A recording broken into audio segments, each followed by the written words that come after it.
Cik Saleh Marikan, sehari dalam hidup Saleh Marikan, bagaimana? A day, a normal day in your life, how is it like?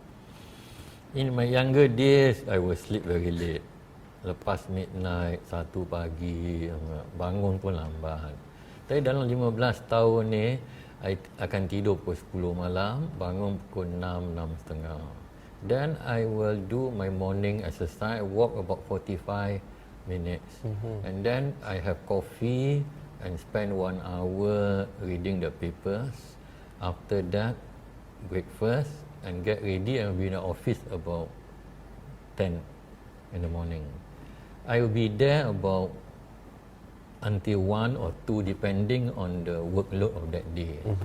Then balik rumah, makan tengah hari sama family, rehat sekejap, afternoon nap half an hour, and then 1 more kopi or teh kosong, and then I'll be back in the office pukul 4, 4.30 sampai pukul 7 ginilah. Balik rumah, makan malam sama family juga, and then baca magazine atau buku. I prefer reading than watching TV. Nowadays online lah lebih time. So gitulah, that is the normal day lah. Normal routine day. Bagaimana pula bila bukan hari biasa, bila pada hujung minggu, apakah kegiatan-kegiatan dilakukan? Saturday, Sunday I tak kerja sekarang, jadi ada lebih masa. Jalan pun kadang 1.5 jam pergi East Coast Parkway, and then I exercise 1 jam, 1.5 jam dekat gym. I ada gym dekat rumah. And then I and my wife selalu keluar makan lah. Saturday, Sunday kira dia punya off day lah, tak payah masak. So Sunday morning memang we go for breakfast lah together. And dia suka evening drive, so Saturday afternoon drive sana, drive sini, lepas tu pergi makan. But I never go shopping with her lah. Suffer lah. Dia nak pergi shopping, I suruh dia ikut anak dia ke ikut sister dia. Jadi Cik Saleh, tadi ni tak ada dalam skrip saya nak tanya. Minuman kegemaran Cik Saleh, saya rasa either kopi ataupun teh kosong. Makanan kegemaran Cik Saleh apa agaknya? Makanan kau nak katakan, I punya favourite lah, nasi dal. Nasi dal. Which my wife can cook very well. Dan dia bikin apa tu, daging goreng macam pepper, black pepper, something like that. And then dalca, and then paceri. Paceri ni terung, dia bikin macam acar sikit lah. Okay. Jadi Cik Saleh, kalau kita cakap, sebab tadi Cik Saleh telah banyak katakan tentang keluarga anda. Kalau kita cakap pasal kata keluarga, apakah ertinya untuk anda? The word family, what does it mean to you? To me, family is like a tree with branches in all directions, but the roots remain as one. Family is everything. You feel joy and sorrow together.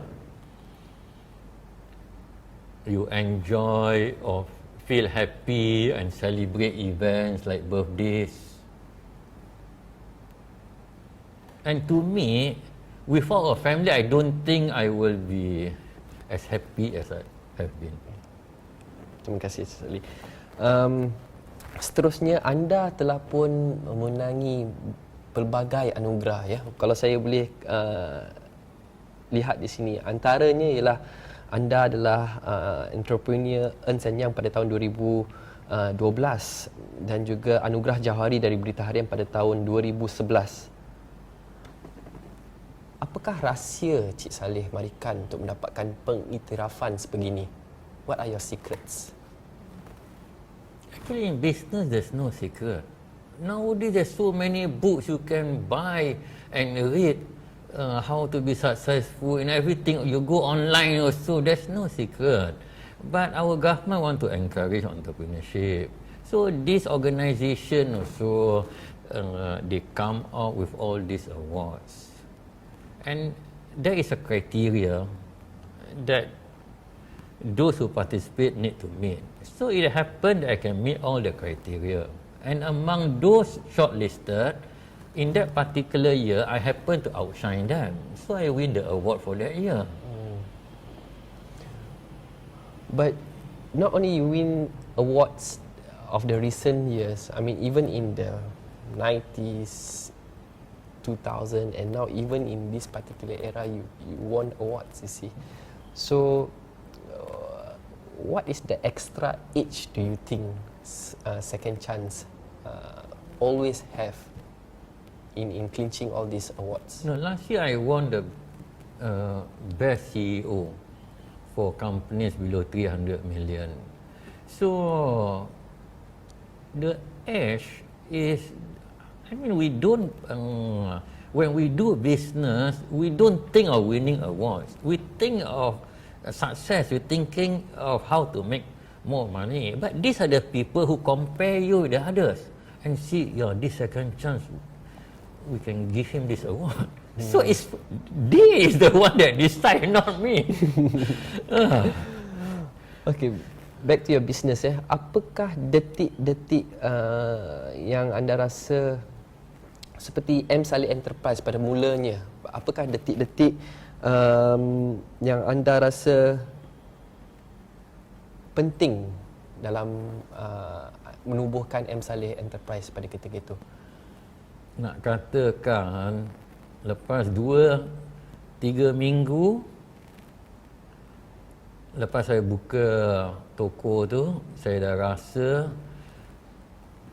perniagaan tu akan gagal. But you got stuck already. When I opened the shop, I did not have experience in tailoring.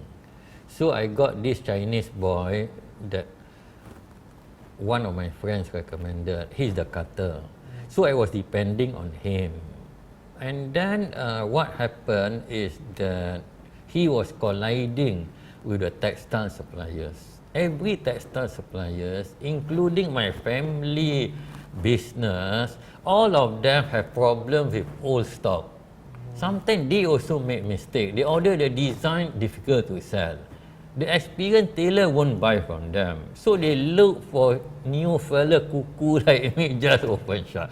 Jadi dia pakat sama pekerja I ni, dia cakap ini bagus, ini bagus. So I beli. Lepas tu sekali bila customer masuk, this material I make 5 years ago, I dah sadar. Dan macam dah tak boleh buat apa-apa lah. So that's why I know I'm going to lose more if I continue. Planning semua betul. Buka kedai bulan 10. Jadi Christmas ada, Chinese New Year ada. Itu time pun hari raya around that time tau. Jadi 3 season tak boleh make money means going to lose a lot. So that's why I sold the business. Then you sold, dan anda berubah dan beralih kepada Second Chance. Dan saya rasa itu antara keputusan a great milestone di mana anda telah dalam masa 13 tahun, dan pada tahun 1983 kalau tidak saya, anda telah membuka 25 cawangan pada ketika itu. 18 di Singapura dan 7 di Malaysia. Adakah itu satu perancangan yang anda rancang sendiri, atau anda rasa itu satu kemajuan yang agak mendadak? Is it a planned progress, or do you think it was a bit? No, in business, change is constant. Whatever you plan also, mesti ada kecoh yang jadi political ke itu ke ini, new compare macam-macam, that you kena tukar your plan lah. Kalau you tak tukar your plan, memang banyak perniagaan merosot atau tutup pasal diorang tak boleh tukar dengan keadaan yang menukar. Actually, in 1975, I bought back my former business. And then I opened 2 more tailor shop. I had 3. In 1976, I had 3. Then I had problem managing this 3 shop. I can only be in 1 shop, and then those days being very young and inexperienced, I find these problems overwhelming. But today this problem sama ayam so it's like that. And then that time pun I ingat ini tailoring macam nak jadi kaya besar ni. So I have decided to get out tailoring. So I tutup one of the shop, sold the other, and then back with 1 shop, and then I got influenced by my friend pergi Jeddah, Saudi Arabia. Itu time tengah oil boom of the 70s. Dia tengah kerja kat sana lah. Dia kata, Lee, you pergi sana lah, I guarantee you jadi millionaire. So I fikir-fikir okay lah. Dia time ambil cuti kat Singapore. So next week I balik, you ikut. Okay, I pergi. Tinggal sama dia sama. And then it's really boom town. Anything you sell will laku. So I decided to do trading. Balik Singapore, I beli sunglass, beli ready-made shirt, pakaian budak-budak. I punya kawan dah boleh cakap Arab. I cannot. So he helped me. So I make agreement with him lah. Whatever untung, I kasih 20%. Okay. So dia tolong lah carikan. So lepas kerja, I bawa kita pergi bazar sama jual. So I make 2-3,000 net. That time the airfare alone was 2,000. That time there was a shortage of hotel yang pekak sekalipun 100 lebih US. But I tinggal dengan kawan I lah. But suffer teruk lah. Pasal air kadang-kadang 2-3 jam satu hari, ambil lalat punya banyak, and then kita used to hell the toilet not flush with the shit all, and then this lalat semua on the shit, and then you makan kat situ lalat all over, tapi tak makan pun, siapa you makan pun you takut. No, in the meantime, I harapkan I punya youngest brother jaga kedai yang tinggal satu tu lah di Peninsula. Dia tak jaga kedai tu betul, dia tinggalkan sama staff. Sunday tak datang buka kedai, customer sama nak datang nak collect seluar baju, kedai tak buka sama. Saturday night keluar sama 7-8 siaga hana pergi disco itu ini tu, pasal Sunday tak boleh buka kedai sama, habis merosot the business sama. So I sold the business. Then I was thinking ini I can become big trading, but after some time the same thing happen. Any business that can make money, more and more people come in, more and more trader. And then Taiwan company sana mereka buka office sama, harga semua jatuh. But the worst was dulu kita jual cash tau. Memang sana punya market cash. Sana tak ada law macam Singapore. You kasih hutang, you nak collect, you cannot go to court. Dia cakap, InsyaAllah I will pay you next month. Next month you datang, dia cakap you the same thing. So, one of my friend, Arab guy who has been doing business there for so long, he advised me, Lee, kau jangan kasih hutang sama ni Arab semua, memang tak dapat balik. So, game over for me lah. And then my last punya good semua, I sold at a small loss. Tahun 75 anda bought over back the business for tailoring. Lepas tu anda buka balik 3 tailoring company. No, 2 jadi 3 lah. Jadi 3. Then lepas tu tutup. Lepas tu 3 pun dah habis. And then bila game over for me, I balik Singapore, walaupun I tak suka ini tailoring business, nak mulakan business baru bukan senang tau. Macam you tak tahu apa-apa kan. So I buka balik second hand. Dekat kedai lama I sikit. And then this time I advertise 20,000 in that year. At that time, a ordinary tailor will make about 20,000 a year, and I advertise 20,000. And so all the other tailor semua kasih I 6 bulan. Sana punya game gini tau, siapa baru buka kedai aja kasih dia berapa bulan. Bila tak ada customer metal, kita cerita-cerita tu. So I dengar dia all give you 6 months. Okay. But within a year, Second Chance become the number one tailor there. It works. The advertising, I got back all my old customer and many new ones. And then after that, I went into ready-made lah. Dan itu adalah antara kemuncaknya ya. Anda telah menerima anugerah daripada Singapore Malay Chamber of Commerce dan juga Berita Harian pada tahun 1988. Apa yang berlaku? Kerana selepas tu anda dalam jangka masa 3 tahun anda telah menutup 21 cawangan Second Chance. Dan lepas tu anda bangkit pada tahun 1992 dengan First Lady. Apa yang berlaku tentang bila anda harus menutup 21 cawangan tu? You see, I have been marketing this Second Chance brand as a Western using this Caucasian model. If you see our advertising commercial, you understand better. So many people thought Second Chance ni Western brand tau. So when I won that award, the government want to encourage entrepreneurship. So they blew up the story, this Malay boy, tailor lagi, sekarang make $1 million in 1988. So everyone know that ini local punya brand. The story keluar macam-macam. Alamak, so somehow I lost the value of Second Chance, macam disappeared overnight. So there's two groups of customers. Those who have bought from me suddenly rasa tak syok pakai Second Chance sekarang. And then yang belum beli, yang the young generation semua, many of them perceive Second Chance as Malay fashion more for Malays. So the sales start to drop. But the good thing is that I did not remain in a state of denial. I faced the reality of the situation and I realized it's going to be very serious. So I decided to close all the shop. So for 3 years, you cannot just close the shop like that. You dah sign agreement, the lease agreement. So for 3 years, that was the worst 3 years of my business life.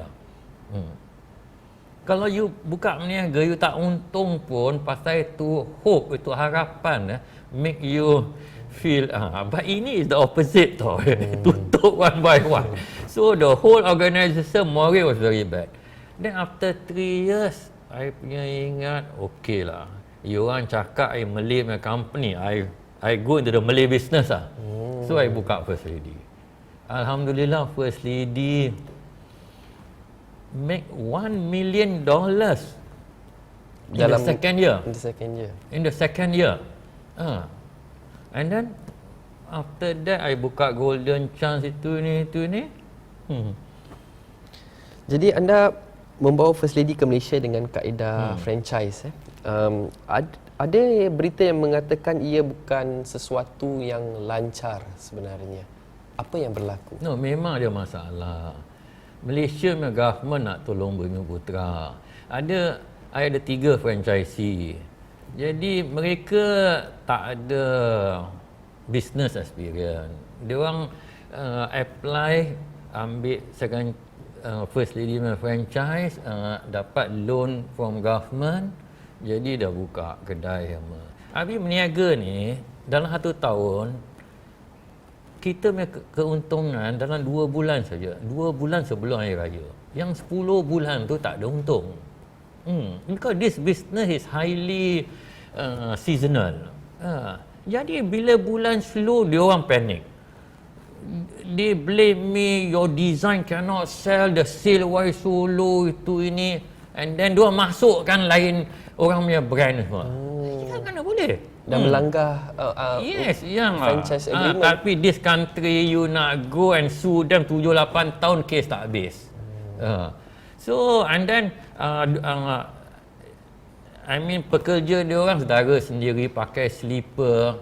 So my director call and say, your staff should not wear slipper. Wah, dia orang tak terima. Macam dia orang kira macam kedai dia orang. So ini is all the small problems . So I just when the 3 years expire, I did not renew. I decide to manage ourselves lah. Setahun selepas First Lady, anda telah membuka satu jenama iaitu Golden Chance ya.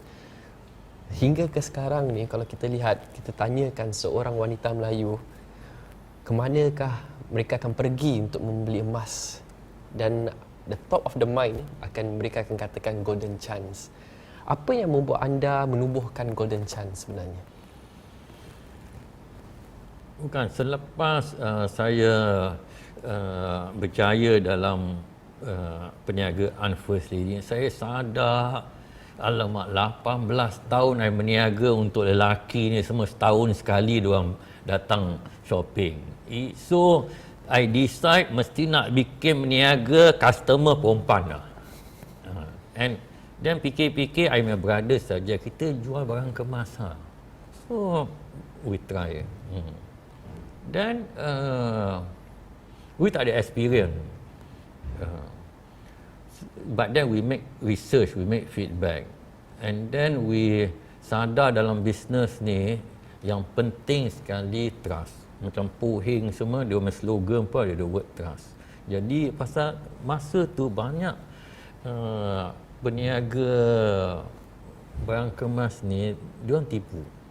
I remember the first time I bought for my wife pakai dacing. Timbang. I pun tak tahu macam. Dia kan 40 gram lah. Jadi bila I mulakan Golden Chance, kita punya supplier Chinese kata, awak tak boleh jalan ini macam teruslah. Ini meniaga, awak mesti mau gigit sikit. Baru awak boleh untung besar, mesti mau makan sikit. So it's like the industry practice is the norm. Then you mesti nak curi timbang sikit, then you dapat untung besar. Tapi to build trust, macam Puhing semua take 10-15 years tau. So I was thinking of shortcut. I taruhkan satu timbang elektronik luar kedai. And then through kita punya advertising, marketing semua, kita sindirkan lah. Kalau tak nak dapat timbangan kurang, datanglah ke Golden Chance, timbang sendiri. Adakah itu membuat bisnes-bisnes yang lain agak tergugat dengan satu? Yang I heran sampai sekarang, you go around whole of Singapore, whether kedai emas India ke China ke apa, tak satu orang pun sampai sekarang taruh timbang kat luar kedai. Memang timbang tu ada dalam kedai. And biasanya you pergi beli barang kemas, nanti ada tag kan. Tag tu tahu 42 gram.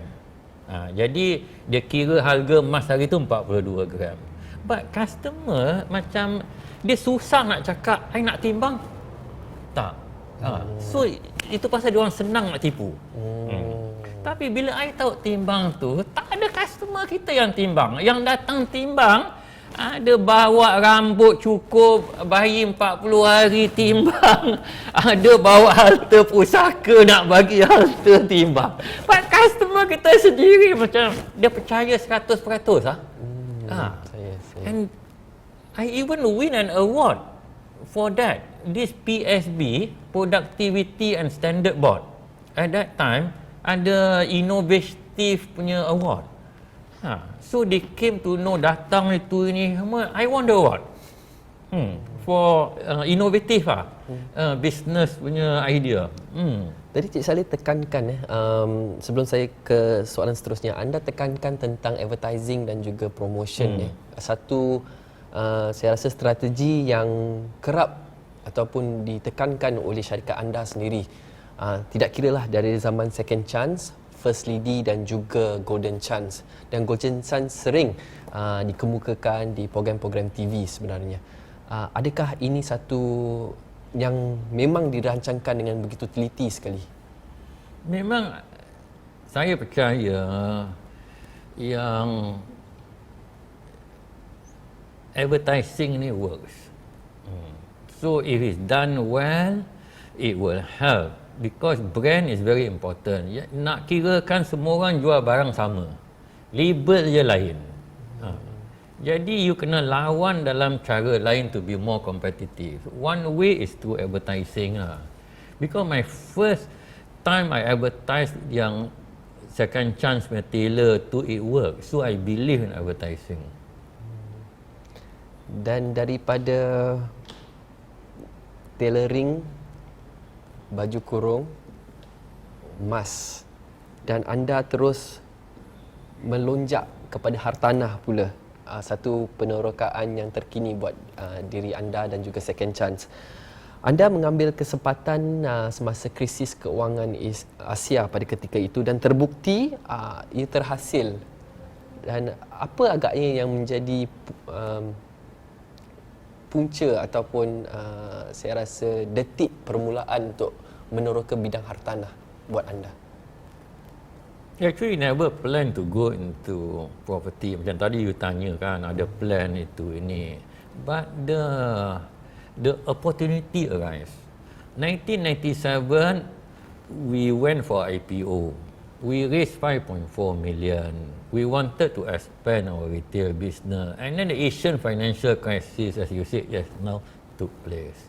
And then we saw property prices all drop.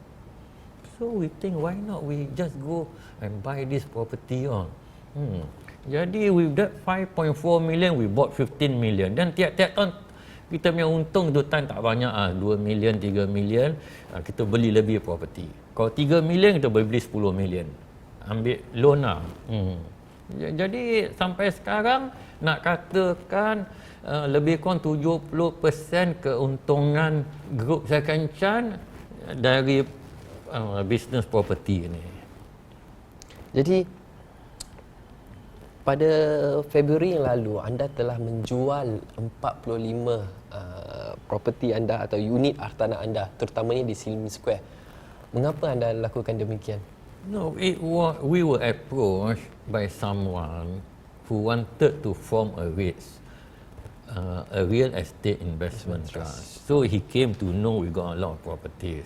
So far, nobody has made a REIT comprising of these small shops, strata titles. So he thought he wanted to do it.